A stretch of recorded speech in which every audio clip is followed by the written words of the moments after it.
সুপ্রিয় দর্শক আসসালামু আলাইকুম। 5B জয়পুরহাট কৃষি চ্যানেলের পক্ষ থেকে আপনাদের জানাই শুভেচ্ছা এবং অভিনন্দন। দর্শক, সে বরাবরের মতো আজকে চলে আসছে জয়পুরহাট জেলা, জয়পুরহাট নতুন হাট, উত্তরবঙ্গের মধ্যে বৃহত্তম গবাদি পশুর হাট। দেখেন একেবারে 25 কুরবানি উপলক্ষে পারফেক্ট কিছু নেপাল গির দেখেন, একেবারে লাভই দেখেন।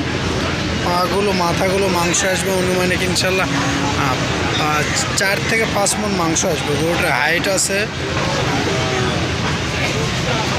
45 থেকে 46 ইঞ্চি, মনে করেন 46-47 ইঞ্চি হাইট আসবে ইনশাল্লাহ। দেখেন নেপাল গির, মাথা গলার ঝোল চুটটা মাসাল্লাহ অনেক সুন্দর। পাশে আরেকটা ছিল দেখেন, একেবারে মাংস বিশিষ্ট একটা গরু। দেখেন গরুটার গ্রোথ আছে, অনেক সুন্দর হাইট আছে, মাংস আছে যথেষ্ট পরিমাণে, 6 থেকে 7 মণ মাংস আসবে। দেখেন গলার ঝোলটা পারফেক্ট আছে, সব দিক দিয়ে মাসাল্লাহ অনেক সুন্দর আছে। একেবারে 25 কুরবানি বড় জাতের একটা হাইট সম্পূর্ণ গরু আছে। দেখেন আপনাদের অপোজিট সাইড তো ইনশাল্লাহ দেখালাম আমি। দেখেন